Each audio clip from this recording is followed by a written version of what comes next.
आज मैं आपके विशेष मकसद से मिल रहा हूँ, क्योंकि मैं जो महसूस करता हूँ एक नागरिक भी, और शायद आप भी करते होंगे, कि देश में क्या हो रहा है, देश किस दिशा में जा रहा है कोई नहीं जानता है, किस दिशा में जाएगा किसी को नहीं मालूम। ये अप्रोच डेमोक्रेसी के अंदर किसी पार्टी गवर्नमेंट हो उचित नहीं कही जा सकती है। जिस प्रकार यूडीसी पे दबाव, ईडी, इनकम टैक्स, सीबीआई का दुरुपयोग, इवन कोड ऑफ कंडक्ट लागू हो गया है, तब भी आप विपक्ष की पार्टियों पर रेट डलवा रहे हो बिना कोई रेखी के, बिना तैयारी के। इसका मतलब आप फ़ायदा पहुंचा रहे हो उन लोगों को जो चाहते हैं, सत्ता में बैठे हुए हैं।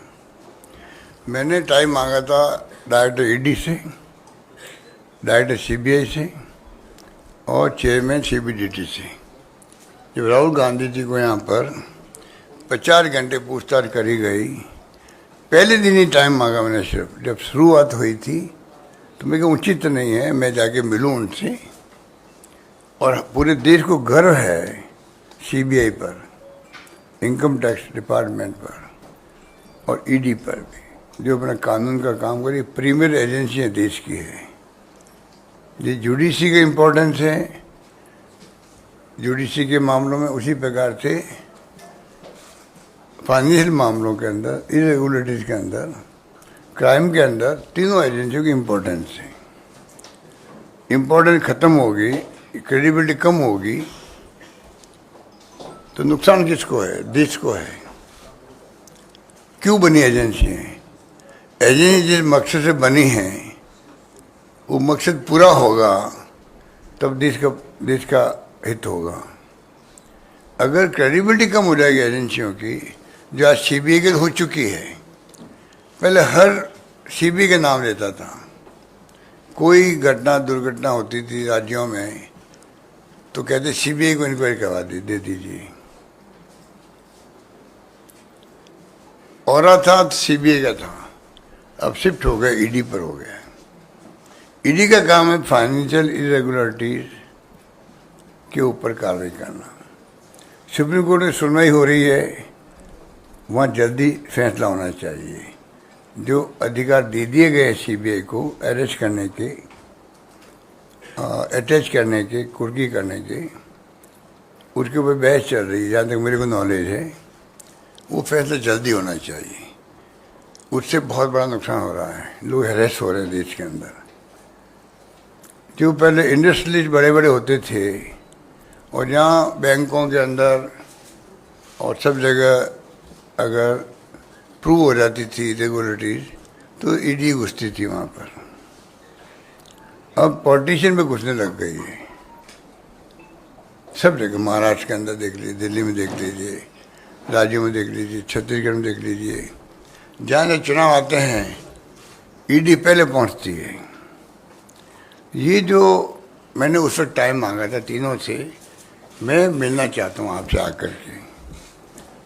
मैं एक राज्य का मुख्यमंत्री भी हूँ, 5.5 करोड़ की जनता से ज़्यादा वहाँ पर है। 4.5 करोड़ तो 7 करोड़ के लगभग आबादी है, उनको रिप्रेजेंट करता हूँ। मैं आगे बताना चाहता हूँ कि आप एजेंसी की क्रेडिबिलिटी नीचे जा रही है, जो नहीं जानी चाहिए। हम चाहते हैं कि आपकी विश्वसनीयता बनी रहे, बल्कि आगे और बढ़े। हम आपके साथ हैं। जहाँ फाइनेंशियल इरेगुलरिटी हो रही है, करप्शन हो रहा है, क्राइम हो रहा है, आप कड़ी से कड़ी कार्रवाई करो, तत्काल करो, जेल भेजो, अटैच करो प्रॉपर्टी, हम स्वागत करेंगे आपका। पर जिस प्रकार से आप इशारों पर, ऊपर के दबाव पर, ये साफ जाहिर पूरा देश देख रहा है। तो गाँव तो भी चर्चा होने लगी, गाँव के अंदर भी, कि ये क्या हो रहा है। गांव में चर्चा होने लग गई है। अब तो कई जगह ईडी वाले खुद ही जाके कहते हैं हम आधे घंटे बाद आने वाले हैं, आप थोड़ा देख लीजिए अपना आप को। ये स्थिति बन गई है जो मेरे पास रिपोर्ट आ रही है, जो बातें चलती रहती है। तो ये उचित नहीं है मैं इस मौके, इस मंच से फिर मैं कहना चाहूँगा तीनों एजेंसियों के डायरेक्टर्स को, चेयरमैन को, कृपा करके ये तीनों एजेंसियों के अधिकारी कंपटीशन एग्जाम देके आते हैं, चाहे आरपीएससी को हो चाहे वो यूपीएससी को हो, एग्जाम देके पास होके आते हैं। एक प्रकार शपथ लेते हैं, कमिटमेंट होता है देश के लिए। इनका कमिटमेंट देश के प्रति होना चाहिए और किसी के प्रति नहीं होना चाहिए। इनमें इतना साहस होना चाहिए मना करने का। हम दबाव में काम नहीं करेंगे, अब निष्पक्ष काम करेंगे हम लोग। अब जो स्थिति बन गई देश में वो उसी प्रकार की बन गई है जैसे आप देखा होगा। और मैंने आंकड़े देखे हैं कि 10 साल लगा शासन था यूपीए का। आंकड़े वैसे आपके पास होंगे, कोई नए आंकड़े नहीं हैं। 112 बार सिर्फ छापे डाले गए थे। आप तो बहुत सीनियर लोग बैठे हैं। और अब जो है 9 साल लगभग हो गए, 3010 छापे डाले गए। कहाँ तो 10 साल में 112 का 9 साल के अंदर 3010 छापे। चार्जशीट पेश हुई है, उसमें 93% हुई थी। इसका मतलब जेन्युइन छापे डाले गए थे 93%। अब है सिर्फ 888 जगह चार्जशीट पेश हुई है, मतलब सिर्फ 29% हुई है। तो आप सोच सकते हैं इतना बड़ा जो आपको अंतर महसूस हो रहा है वो चिंताजनक है। इसका मतलब है कि 3000 छापे डाले गए, उनमें क्या बीती होगी जिनको आप 800 के लगभग आप वहाँ पे चार्जशीट पेश कर पाए हो। जब छापे डाल दिए आपने, 9 साल हो गए, चार्जशीट पेश क्यों नहीं कर रहे आप? तो ये मैं इस रूम के अंदर आप सबको हाजिर नाजिर रख के ये कहना चाहूँगा, एजेंसियों को, पूरे देश की भावना है जो मैं बोल रहा हूँ। क्योंकि मैं भी अखबार पढ़ता हूँ, सोशल मीडिया देखता हूँ, टीवी देखता हूँ, और आजकल तो प्लेटफॉर्म पे डिस्कशन आते हैं आप लोगों के। अच्छे से अच्छे राइटर्स बैठते हैं, लेखक साहित्यकार बैठते हैं। जेलों बंद है, देश देख रहा है, बेबस है देश। आप मेरी भावना की कदर करना, मैं समझता हूँ, उम्मीद करता हूँ कदर करोगे। देश बेबस है। मणिपुर में जो हो रहा है, पूरा मुल्क का एक हिस्सा है, वो अभिन्न अंग है, हम कहते थे। वो अभिन्न अंग है तो उसकी तरफ कोई ध्यान दे रहा है क्या? पूरा देश बेबस है और प्रधानमंत्री को फुर्सत नहीं है एक दिन जाने के लिए वहाँ पर, एक दिन जाने के लिए। इतनी बड़ी घटना हो जाए वो मैं एक्सप्लेन नहीं करूँगा, आप सबको मालूम है। सीएम ने क्या कहा, मीडिया ने क्या क्वेश्चन पूछे, सब मालूम है आपको। तो क्या हो रहा है? कश्मीर में भूकंप आ गया था एक बार, और वहाँ पे हम लोगों ने एक एनजीओ के माध्यम से, मैं मेरे मोमेंटो ऑक्शन करता हूँ, सुनामी के अंदर या गुजरात भूकंप के अंदर या कारगिल युद्ध के अंदर, तो जो मोमेंटो मिलते हैं सीएम को हम ऑक्शन करके पैसा भेज देते हैं। जब मैंने कश्मीर भूकंप के अंदर इकट्ठा करना शुरू किया तो मैंने एक आर्टिकल पढ़ा, मैंने उसमें लिखा था कि पूरा देश कहता है हिंदुस्तान कि कश्मीर हमारा अभिन्न अंग है। अब जब गुजरात भूकंप आया था तब तो लाखों हाथ खड़े थे मदद के लिए, और वो हाथ नज़र नहीं आते हमें। मणिपुर दूर है ज़रा, वहाँ की चिल्लाहट, वहाँ की भावना वो यहाँ तक पहुँचती नहीं है, मीडिया तक भी नहीं पहुँचती है। मीडिया ने गायब कर रखा है।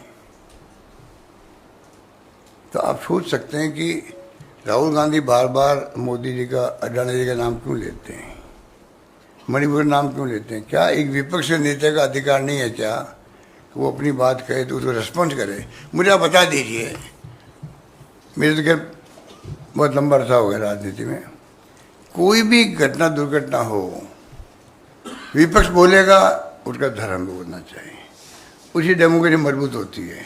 पर क्या सत्ता पक्ष का धर्म नहीं है क्या? सत्ता पक्ष का उसको रेस्पॉन्ड करे, कुछ भी करो रेस्पॉन्ड।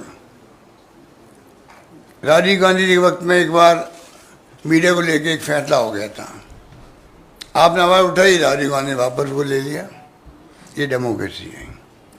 अब तो ना वो मिलते हैं प्रधानमंत्री जी आपसे, ना आप इश्यू बना पाते हो। आप लोगों का कसूर नहीं है, क्योंकि मीडिया के मालिक जो है उनको भी इनकम टैक्स, ईडी और सीबीआई का डर रहता है। मुझे कहते हैं संकोच नहीं, मैं तो बार बार कहता हूँ, चाहे वो नाराज भी होते होंगे मालिक लोग, पर मैं कहते चूकता नहीं हूँ। कोविड आ गया तो आप देख रहे हो तनख्वाह आपकी आधी कर दी। मैं आपको भड़का नहीं रहा हूँ, दिल की पीड़ा बता रहा हूँ आपको, खाली पीड़ा बता रहा हूँ। निकाल दिया गया लोगों को, निकाल दिया गया। आप लोग भी ट्रांसफर पोस्टिंग डरते हो पॉलिटिशियन की तरह। हमारे सरकार में ट्रांसफर पोस्टिंग होती है, आपके भी राज्यों में जो काम करने वाले लोग हैं ट्रांसफर पोस्टिंग डरते हैं वो भी। तो आप लोगों की स्थिति भी कोई बहुत अच्छी नहीं है। क्यों मैं भटक गया बात करते करते। मैं जो कह रहा था कि मैंने कहा भाई मैं मिलने आना चाहता हूँ आपसे, मैंने शुरुआत से करी थी और वो शुरुआत मेरी वहीं रह गई। इमीडिएटली अपॉइंटमेंट आ गई मेरे पास में, मुझे बड़ी खुशी हुई कि मैं जाके अपनी बात कहूँगा। और मैंने मीडिया को भी कह दिया भाई मैं जा रहा हूँ सीबीआई डायरेक्टर से मिलने, income tax director CBI chairman से और सीबीआई डायरेक्टर मिलने के लिए। जैसे मैंने मीडिया को कहा, फटाफट फोन आ गया, नहीं अभी आप आना ही होते हैं, हम खुद मिलेंगे आप आकर के। अभी तो मैं उनका इंतजार कर रहा हूँ, वो अभी तक आया नहीं है।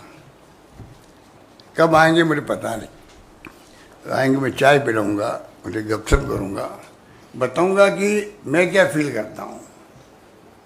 तो कहने का मतलब ये है कि आज मैंने सिर्फ आपको इसलिए, अब हमारे राजस्थान में संजीवनी है, एक एग्जाम्पल दे रहा हूँ आपको।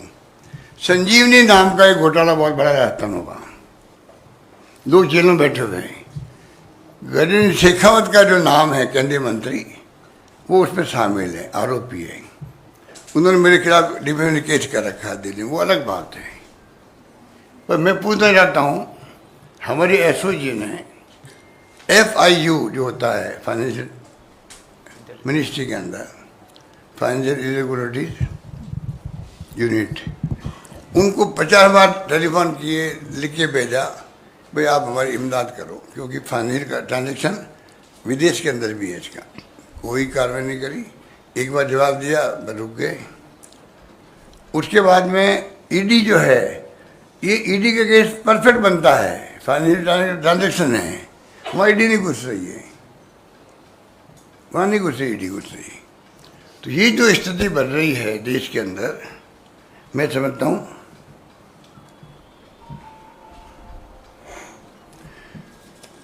तो मोदी जी तो एक एग्जाम्पल है क्लासिकल देश के अंदर। जब बोलते हैं वो तो देश सुनता हूँ उनको। प्रधानमंत्री देश के हैं, अच्छा बोलते हैं, बोलने की कला जानते हैं। तो मैंने सुना भोपाल के अंदर जाकर मध्य में बोले थे वो, एनसीपी को लेकर के, अजीत पवार को लेकर के बोले थे, 70-80 हज़ार करोड़ के कर्जे, पता नहीं करप्शन के चार्ज लगा दिए उनके ऊपर। 2 दिन बाद ही एनसीपी के एक धड़ा मिल जाता है सरकार के अंदर। और क्लासिकल एग्जाम्पल मैंने इसलिए कहा आपको, अजीत पवार के नाम के जो नेता हैं, जिनके ऊपर सबसे ज़्यादा चार्ज वहाँ पर थे, उनको वो पोर्टफोलियो देता रहता है। पोर्टफोलियो उसका नाम होता है विद फाइनेंस पोर्टफोलियो। तो आप सोच सकते हैं फाइनेंस पोर्टफोलियो देने के क्या मैंने उनको, क्योंकि आप आरोप लगाए थे। इसके इतने एग्जाम्पल आपके बारे में मेरे से ज़्यादा होंगे कि आरोप लगते हैं। आप ज्वाइन कर लीजिए बीजेपी को तो आप वॉशिंग मशीन से बिल्कुल धुल जाते हैं आप लोग। ये पूरे देश के अंदर हो रहा है। तो ये जो मैं समझता हूँ कि जनता का विश्वास एजेंसी बना रहे, ये मेरी चिंता ये है, इसलिए मैं सब बात क्यों बोल रहा हूँ, आम जनता को विश्वास इन एजेंसी बना रहना चाहिए, आम जनता का विश्वास जुडिशरी बना रहना चाहिए, तभी लोकतंत्र बचेगा देश के अंदर, ये मेरा मानना है।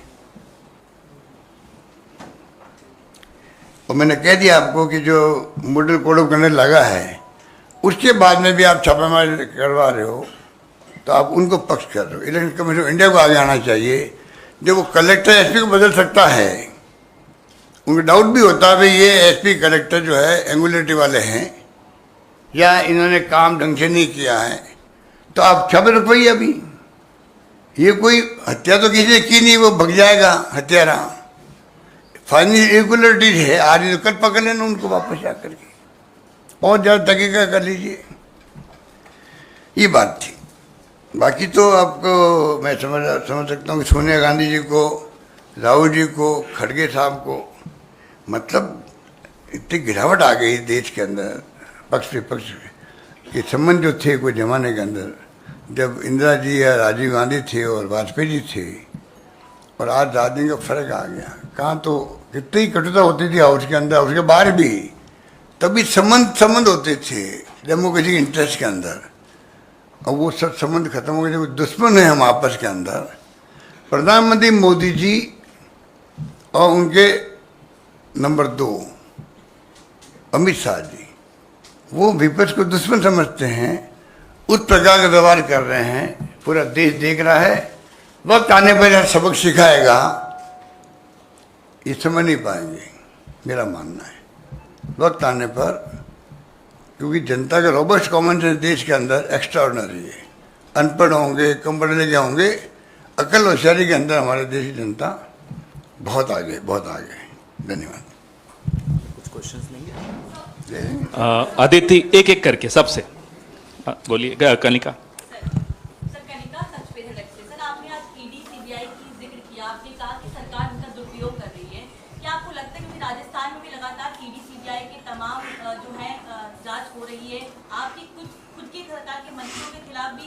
कार्रवाई चल रही है, आपको लगता है कि क्या राजस्थान में केंद्र सरकार इसका दबाव बनाकर आप लोगों पे प्रेशराइज करने की कोशिश कर रही है? देखिए, वहाँ तो उनको कुछ मिल नहीं रहा है, तो वहाँ के जो मेंबर पार्लियामेंट वगैरह हैं उनको इशारा करना पड़ा, तो रोज़ सीबीआई ऑफिस में जाओगे, लोगों को भेजो। जहाँ तक मेरे को जानकारी है, पिछले साल भर की ईडी ऑफिस जाते हैं यहाँ पर लोग, जुड़ी शिकायतें करते हैं, मिली भगत से फिर वहाँ आवाज़ उठाते हैं वहाँ के एमपी वगैरह, और सीबीआई जाके जांच करने का प्रयास करती है। वहाँ मैंने देखा, अभी एक हमारे मिस्टर करोड़ी मीणा हैं, वो एक गए वहाँ पर मॉल में, गणपति प्लाजा में गए, नाम सा यही था, 500 करोड़ के यहाँ पर अंदर पैसा पड़ा, ब्लैक मनी पड़ा है यहाँ पर। वो बॉक्स क्या कहते हैं, क्या बताएं, लॉकर मेरा है नहीं, इसलिए मैं बोल रहा हूँ। लॉकर का नाम भूल गया। मेरी माँ के साथ में लॉकर था बचपन के अंदर, माँ के मरने के बाद में वो लॉकर बंद हो गया, इसलिए मेरे नाम भूल गया लॉकर का मैं। तो लॉकर में 500 करोड़ पड़े हैं, इतना भयंकर तूफान मचाया, ईडी पहुँच गई वहाँ पर। आप बताइए, एक कोई एमपी या कोई आम आदमी कहीं जाके बैठ जाए बैंक के बाहर, इसके अंदर ब्लैक मनी पड़ी है, 500 करोड़ की पड़ी है, ईडी पहुंच जाती वहाँ पर। पहली बात तो पुलिस का काम है, जाके तुम लॉ एंड ऑर्डर स्थिति खराब मत करो, ये काम इनकम टैक्स का काम है। आप जाके इन्फॉर्मेशन दो, इनकम टैक्स को इन्फॉर्मेशन दो, मेरी जानकारी में आया पैसा पड़ा, वो आपको उनका हक है। धरना दे दो आप जाके, ईडी पहुँच जाए वहाँ, इनकम टैक्स पहुँच जाए, पता नहीं कौन कौन पहुँच गए वहाँ पर। ये मिली भगत है केंद्र सरकार की, ईडी की और उस एमपी साहब की, ये सब मिली भगत का खेल हुआ। अभी पूरा देश देख रहा उसको भी। अदिति एक एक करके, बिल्कुल अभी करवाते हैं। सर, अभी हाल ही में सरकार ने विमेन रिजर्वेशन बिल को पास करवाया, महिला सशक्तिकरण की वो लगातार बात करते हैं।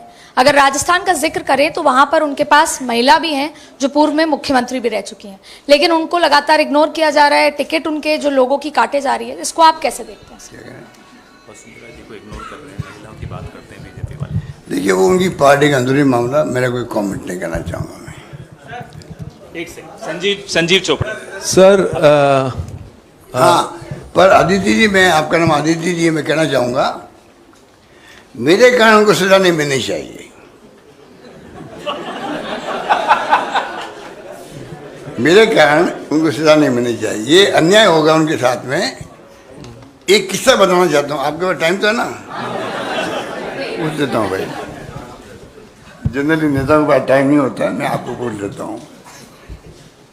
देखिए, मेरी सरकार जब गिर रही थी तो मेरे कैलाश मेघवाल है, जो स्पीकर थे, गृह मंत्री थे उनके, उन्होंने एक किस्सा बताया मेरे, जो मैंने किया जिंदगी के अंदर। जब मैं पीसी प्रेसिडेंट था 90s के अंदर, तो मेरे भेरेंद्र शेखावत थे, मुख्यमंत्री थे। वो क्वीलैंड गए थे अमेरिका, अपना तीसरी बार बाईपास करने गए, तीसरी बार बाईपास करने गए, तीसरी बार। उस जमाने में हम बचपन में सुनते थे, ह्यूस्टन में जाते थे पहले लोग, ह्यूस्टन से बाद में क्वीलैंड जाने लग गए। वो गए थे वहाँ पर, पीछे उन्हीं के पार्टी लोग सरकार गिरा रहे थे उनकी। मिस्टर नरसिम्हा राव जी थे प्राइम मिनिस्टर, मैं था पीसी प्रेसिडेंट था राजस्थान के अंदर।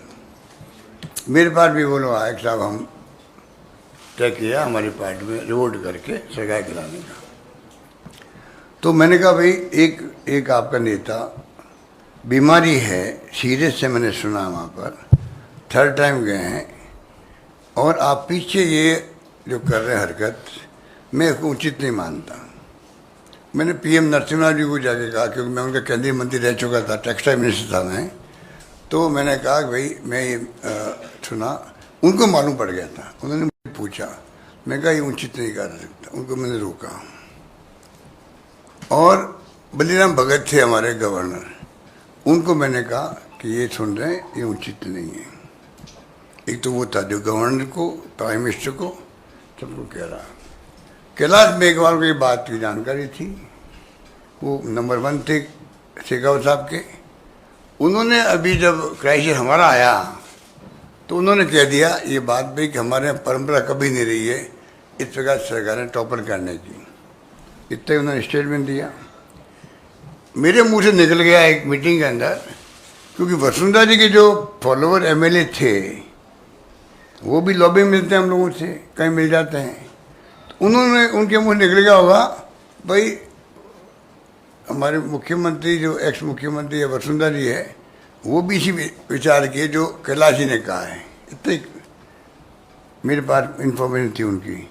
मैंने गलती से वो कोट कर दिया धौलपुर के अंदर। मेरी सरकार जब क्राइसिस में थी तब कैलाश मेघवाल जी ने वसुंधरा जी की भावनाएं थी। मीडिया में आप देखते हो कि थोड़ा फ्लेवर लग जाता है, आप फ्लेवर लगाना में बड़े, बिना फ्लेवर न्यूज़ बनती नहीं है। आपकी गलती आपकी भी नहीं है, बिना फ्लेवर की न्यूज़ बनती नहीं है। और मैं भुगत भी रहा हूँ उस फ्लेवर से। अभी मैंने कह दिया कि जुडिशरी में करप्शन है राजस्थान में। मैंने कह दिया, मेरे खिलाफ में एक भाई चले गए कोर्ट के अंदर कंटेम्प्ट कोर्ट लगाने के लिए। तो मैंने जवाब दिया भाई 9 सुप्रीम कोर्ट के सीटार जजेस, 9, 2 CJI, उनके मैंने आर्टिकल पढ़े हैं, वो सब कह रहे हैं जुडिशरी में बहुत करप्शन है। तो ये मेरी भावना नहीं है, मैंने जो पढ़ा, जो पर्सन बना, मैंने उसको कोट किया है। तो मैंने मेरा रिप्लाई दिया है कि भाई मेरी भावना नहीं, पूरे देश के सुप्रीम कोर्ट जजेस तक कह रहे हैं, सिटिंग जजेस तक ने कह दिया, CJI कह रहे हैं। तो मैंने, वो मेरी भावना नहीं थी, मैंने प्रकट की है।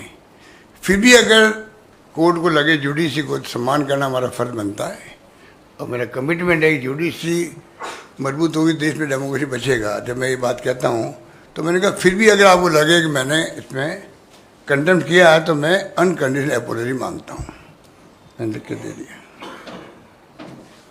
तो कहने का मतलब ये है कि वो फ्लेवर लग गया। मैंने कहा, मैंने सुना है कि एडवोकेट फैसले लिखते हैं, वो फैसला आता है। अखबार ने लिख दिया, वकील लोग फैसले लेके लिख के ले आते हैं और हाईकोर्ट जज फैसले देते हैं। फ्लेवर लग गया, उस पर उनको मौका मिल गया एक व्यक्ति को जाने का। इसको मैंने फ्लेवर कहता हूँ मैं, ठीक है। संजीव चोपड़ा जी। राजस्थान में चुनाव को करीब 1 महीना रह गया है। सर, राजस्थान के चुनाव को करीब 1 महीना रह गया है। बीजेपी ने अपने कैंडिडेट्स डिक्लेयर कर चुके हैं, कांग्रेस का अभी एक भी कैंडिडेट नहीं आया, और कुछ जैसे आप कह रहे हैं मीडिया में फ्लेवर चल रहा है कि कुछ आप में और पार्टी में डिफरेंसेस हैं कुछ कैंडिडेट्स को लेके। क्या यही रीजन है कि डिले का रीजन यही है कि यही विपक्ष को तकलीफ है, जो फैसले हो रहे हैं पार्टी के अंदर सिलेक्शन के प्रोसेस से, उनको तकलीफ भी हो रही है, इनके झगड़े क्यों नहीं हो रहे हैं? आप सचिन पायलट की तरफ इशारा कर रहे होंगे। जितने फैसले हुए हैं सबकी राय से हुए हैं, सबकी राय हो। जो भी सचिन पायलट साहब के जो हमारे सपोर्टर भी होंगे, उन सबके फैसलों में भागीदार बन रहा हूँ उनके पक्ष में। तो आप सोचते हो कितने स्मूथली फैसले हो रहे हैं। तकलीफ बीजेपी को होती है और किसी को नहीं होनी चाहिए। एक एक करके आप पूछिए। हाँ, गहलोत जी, राजस्थान को लेकर एक सवाल है मेरा। अभी आपने जिक्र किया था आपकी सरकार जब मुश्किल में आ गई थी, तो मुश्किल में वो आप ही की पार्टी के जो विधायक थे बागी हुए थे, उनके चलते आई थी। तो जो अब जो टिकट वितरण हो रहा है, क्या उन एमएलएज जो बागी हुए थे उन पर भी पार्टी भरोसा करेगी या आपका विरोध रहेगा? मैंने इस जवाब जो दिया था ना, ये आप पर जवाब सोच के दिया था मैंने। हमने कहा देखिए, हो गया अभी एक एक करके जवाब तो देने दीजिए। मैं जब होटल में हम लोग 40 दिन रहे थे ना, जब हाईकमांड के आदेश से हम लोग सब गिले शिकवे जो भी थे, एक फैसला हाईकमांड ने कर दिया। तो मैं बाहर आया था, होटल से बाहर आया था, तो आप मैंने कई लोगों को शायद हो सकते याद हो, पहला स्टेटमेंट मेरा मीडिया में था, फॉरगेट एंड फॉरगिव। इस भावना से हम काम करेंगे। और मुझे कहते हैं गर्व है, आप सुनिएगा, मैं प्रवचन नहीं दे रहा हूँ हालांकि, पर आपने कहा मैं हमारे पास टाइम है। मैंने कहा कि हिंदुस्तान के अंदर ऐसा बहुत कम होता है। मिस्टर अजय माकन जो जनरल सेक्रेटरी थे हमारे, ये बैठे वहाँ असेंबली के अंदर मेरे रूम में 1 बाय 1 122 लोगों से मिले, विधायकों से। उसमें जो आप कहते हैं वो विधायक भी थे, सारे लोग थे। अगर एक स्वर में कोई कहे किसी स्टेट के अंदर, उसमें राजस्थान हो सकता है जहाँ सब ने कहा हम चाहे किसी के साथ पॉलिटिकल हो सकते हैं। काम के मामले में मुख्यमंत्री कोई भेदभाव नहीं कर रहे हैं। काम के मामले में जो हम काम मांगते हैं हम काम में देते हैं, और काम इतने देते हैं जो मांगते। तो मेरे जुमला बन गया, बहुत फेमस जुमला राजस्थान में है, जो मैंने कहा तुम मांगते मांगते थक जाओगे, मैं देते देते नहीं थकूँगा। वो मैं निभाया वहाँ। राजस्थान है, और इसलिए आप समझ लीजिए वो जो गए हैं, कहीं गए हैं, अभी क्राइटेरिया सिर्फ एक है, वो है विनिबिलिटी क्राइटेरिया है। वो सब बातें हम भूल चुके हैं। हम सब एक होकर इलेक्शन लड़ना चाहते हैं। सुनील, आप यूं ही बोल दीजिए, आवाज आती है। Sir, I just coming back because you say English इनसे कीजिए। नहीं मैं I have to, मेरा हिंदी इतना अच्छा नहीं है, हम साउथ इंडिया से है, फिर भी मैं कोशिश करूंगा। आप बोल रहे हैं हिंदी अच्छी बोलते, मैं जानता हूँ 25 साल से आपको। सर, ये आप बोलता है forgive and forget, पर सच्चाई ये है कि जो आपका चुनाव जो हो रहा है, there is still no, you have gone with a single name with the screening committee. There are a lot of problems in the finalization of candidates. Ultimately, you have been publicly fighting with Sachin Pilot and others. Sachin Pilot wants your supporters not to be given tickets. The other side, Mr. Gehlots is not wanting Sachin Pilot's supporters not to be given. Can you win this election with this kind of fighting that is taking place and public fighting that has carried on? And you said forgive and forget, but you also called somebody a traitor. So how do you go forward with that? आपने गदर का आप फिर question कर दिया। मैंने यही तो कहा आपको कि हम सब एकजुट थे, हम सब एकजुट हैं। जब उनके साथ लोग गए थे, उनके टिकट सब क्लियर हो रहे हैं करीब करीब। उससे बड़ा उदाहरण क्या मैं दे सकता हूँ आपको? एक टिकट पे भी मैंने ऑब्जेक्शन नहीं किया हो मीटिंग के अंदर, उससे अंदाज कर लीजिए कितनी पकाएगी हमारी, कितनी प्यार मोहब्बत आपस के अंदर है। एक सेकंड, अब एक सेकंड, अगर यही सवाल अलग अलग तरीके से दोहराएंगे तो फिर प्रेस वार्ता खत्म करें। नहीं, कुछ और सवाल है तो फिर आप पूछिए पूछिए पूछिए पूछिए पूछिए। इनको माइक दें। गहलोत जी, मेरा सवाल ये है, आपने एक बड़ा बेसिक सवाल उठाया अभी कि जब चुनाव आचार संहिता लागू हो जाती है तो उसके बाद भी ईडी, सीबीआई और इनकम टैक्स वगैरह के छापे पड़ते हैं। आपने ये भी कहा कि जब चुनाव आयोग की अधिकार है कि वो डीएम, एसपी बदल सकता है उसके साथ, और हमारे संविधान के अनुसार जो है जिस राज्य में चुनाव होते हैं उसका प्रशासन चुनाव आयोग के हाथ में आ जाता है, काम चलाने के लिए सरकार रहती है। तो क्या आप ये कहना चाहते हैं कि जब चुनाव आचार संहिता लागू हो जाए उसके बाद से चुनाव आयोग ये सारी चीज़ें देखे और ये जो जितनी भी जांच एजेंसीज हैं इनका प्रशासन भी उसके हाथ में होना चाहिए? नहीं, मैं नहीं चाहूँगा कभी, क्योंकि ये इंडिपेंडेंट एजेंसी हैं, इनकी इंडिपेंडेंट बनी रहे, इनकी इंडिपेंडेंट बनी रहे, सुनिश्चित होना चाहिए बनी रहे।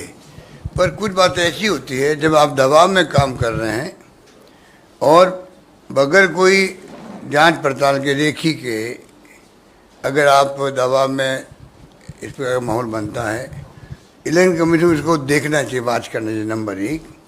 नंबर दो, मैं उससे बड़ी बात को न कहना चाहूँगा, एजेंसी वालों खुद को कहना चाहूँगा, डायरेक्टर्स को, चेयरमैन को, उनका खुद का भी इस प्रकार का कोड ऑफ कंडक्ट होना चाहिए, कुछ तो बनाना चाहिए। अब एक बार इलेक्शन शुरू हो गया है, अब इसको रोक देते हैं हम लोग, 2 महीने बाद वापस शुरू कर दें, कौन रोकता उनको? वो तो क्रिमिनल का काम किया है, फाइनेंशियल या क्राइम का, तो रोक कौन रहा भाई? और रुकना चाहिए भी नहीं। मैं उन अभी मोदी जी ने कह दिया राजस्थान में मैं अशोक गहलोत ईमानदार बनता, मैं उससे बड़ा ईमानदार हूँ। तो मैं कहना चाहूँगा वो फ़कीर बनता, मैं उससे बड़ा फ़कीर हूँ। मैंने ज़िंदगी में 1 इंच ज़मीन नहीं खरीदी, एक ग्राम सोना नहीं खरीदा, मैंने कोई प्रॉपर्टी नहीं बनाई। मेरी बेटी की शादी में कोई 90,000 का मेरे को लगता है मेरी वाइफ ने चेक दिलवाया होगा, तो मैं भी बड़ा फ़कीर हूँ उनसे। इसलिए वो दावा नहीं कर सकते कुछ भी। उनको चाहिए ईडी, इनकम टैक्स को रोके, उनको चाहिए, प्राइम मिनिस्टर को चाहिए। प्राइम मिनिस्टर को नहीं, अगर उनमें ईमानदारी है तो पीएम को इंटरवीन करना चाहिए। अगर गृह मंत्री नहीं मान रहा है तो गृह मंत्री बात किसी की मानेगा भी नहीं। अगर मानेगा तो सिर्फ एक आदमी को मानेगा, वो है नरेंद्र मोदी जी का नाम है।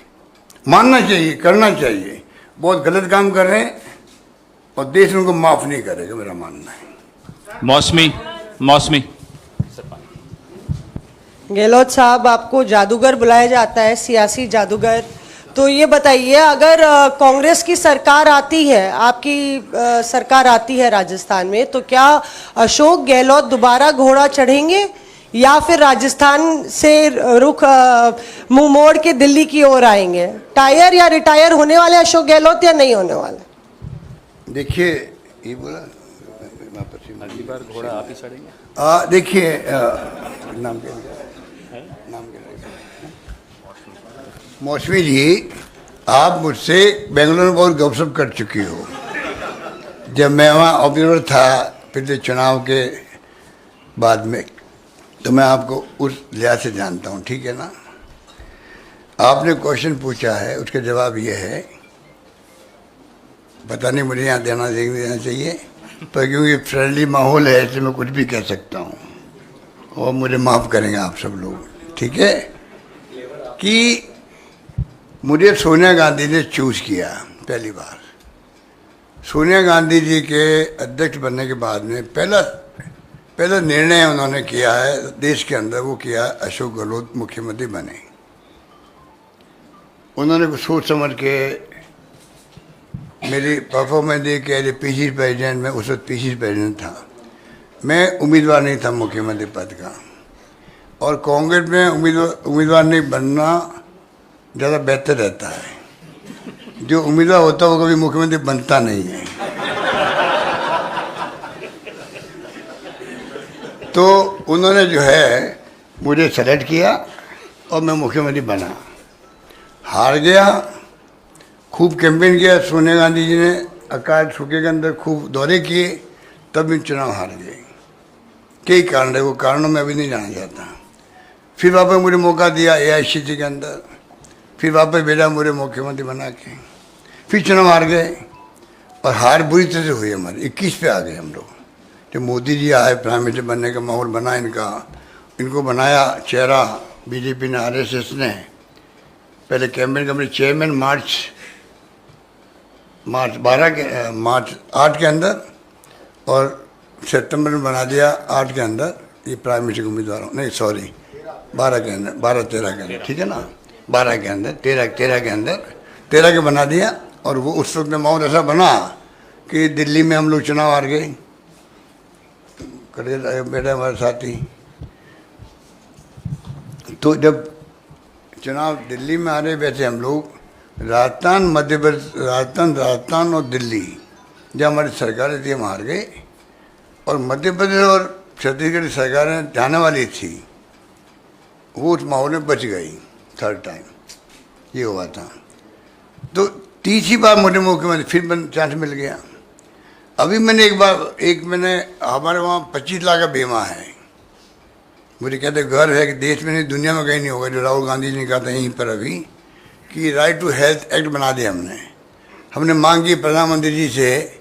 4 कानून पास किए, RTI, RTE, food security act और नरेगा। 5वां कानून बनाओ आप, मेरी आरी मांग है आप सबके सामने, right to social security, social justice के लिए। जो राहुल गांधी का जो न्याय योजना थी, उसी का रूप बड़ा है। दुनिया के मुल्कों में हर परिवार को जिंदा परिवार चलाने का हक है, सरकार का हक रहता है। दुनिया के यूरोपियन कंट्री में रहता है, क्यों नहीं देश के अंदर हो। आप विश्व गुरु बनने की बातें करते हो, बिल्कुल तब बनोगे तब कुपोषण नहीं होगा, भूखमरी नहीं होगी, परिवार चलेंगे अपने। हर परिवार के नागरिक, देश का नागरिक। कि बाबा 140 करोड़ की बात तो करते हैं प्रधानमंत्री जी, 140 करोड़ की गारंटी देनी चाहिए उन लोगों को। 140 करोड़ जनता के साथ में सोशल सिक्योरिटी का कानून मैं लाऊंगा पार्लियामेंट के अंदर, ये उनको कहना चाहिए। इसलिए मैं जो कहना चाह रहा था आपको भूल गया हूँ। क्या बात? घोड़ा चढ़ेंगे या नहीं? हाँ, ऐसी बातें भूल जाता हूँ मैं। संदीप फुकन जी,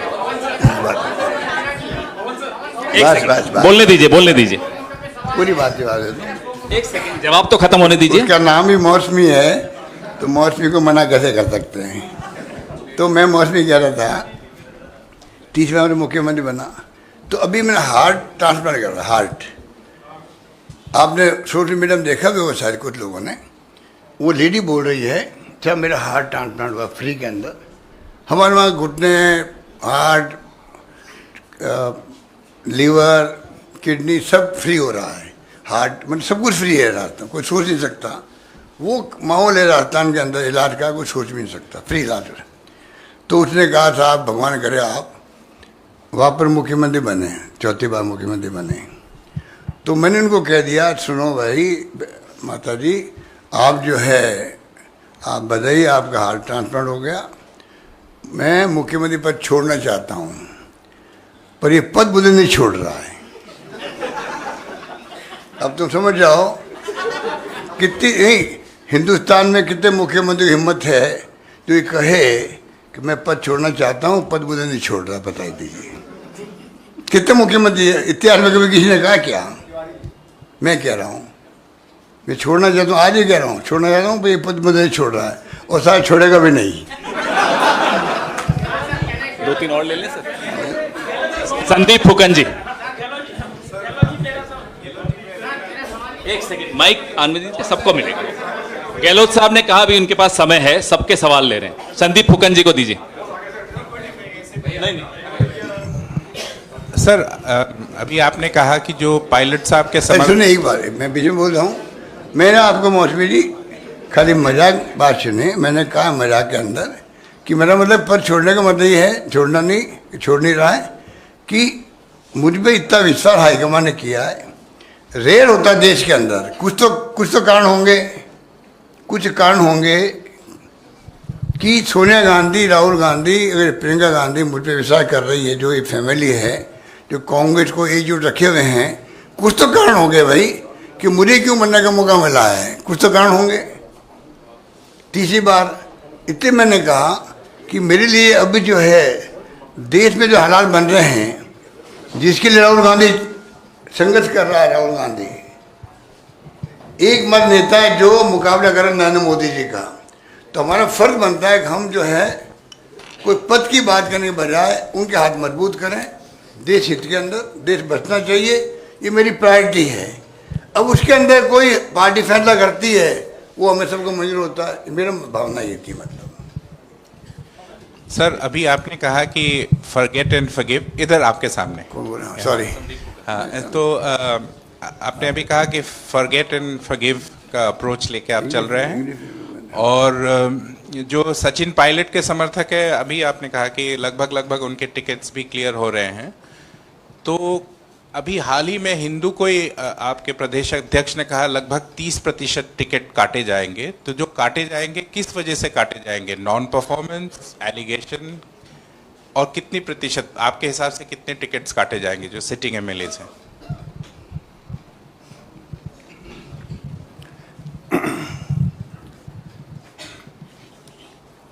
देखिए, मैंने अभी एक सवाल के जवाब में कहा था, ये बात हकीकत है जो आप दिल्ली के लोग बैठे हैं या देश के अंदर, 3 बातें अभी चल रही है। नंबर 1, शानदार योजनाएं राजस्थान में लागू हुई है, परफॉर्मेंस शानदार सरकार की, नो एंटी इनकम्बेंसी, ये भी बहुत रेयर होता है, थोड़ी बहुत तो एंटी इनकम्बेंसी हो ही जाती है सरकारों के अंदर, चाहे कितनी अच्छी सरकार काम करे। ये शायद संभवतया हमारी गवर्नमेंट, मुझे गर्व होना चाहिए कहते हुए कि आप लोग कहते हो या आम लोग कहते हैं कि कोई इनकम्बेंसी, एंटी इनकम्बेंसी है ही नहीं राजस्थान के अंदर, ये बहुत बड़ी बात है, नंबर 1। नंबर 2, सीएम के खिलाफ में कोई आरोप नहीं है, ओके हैं, ठीक है। नंबर 3 कि एमएलए के खिलाफ में जो है चार्ज करप्शन के भी हैं, और मतलब उनके खिलाफ में एंटी इनकम्बेंसी है, ये है। लोग उम्मीद करते हैं बहुत टिकट कटेंगे, टिकट तब करते हैं तब उसका विकल्प हो वहाँ पर, नंबर 1। नंबर 2, ये विपक्ष का काम है माहौल बनाना, पर्सन बनाना, कोई करप्शन बहुत हुआ है एमएलए के ऊपर, इसलिए एंटी इनकम्बेंसी लागू होती है। मैंने एक बात कही, जब सरकार बदलने का जो ये बीजेपी ने जो नया मॉडल अपनाया है देश के अंदर, खतरनाक माहौल है, वो खतरनाक मॉडल है। चुनी सरकारों को आप हॉर्स ट्रेडिंग करके आप उनको गिरा रहे हो। मणिपुर, गोवा के अलावा अरुणाचल प्रदेश, उत्तराखंड, क्या क्या नहीं हुआ। अरुणाचल प्रदेश का तो एक एक्स मुख्यमंत्री सुसाइड करना पड़ा उसको, क्या बात करो आप लोग। ये तो सब इतना बड़ा देश है, बातें दब जाती है, बातें दब जाती है। अगर कोई रोंगटे खड़े कर देती बातें, वो याद आती तब, ठीक है ना। आप बताइए क्या क्या नहीं हुआ है। और मध्य प्रदेश, कर्नाटका और महाराष्ट्र, दिन दहाड़े डाका डाला गया, जो कहते हैं वो हो गया, तो ये देख रहा है।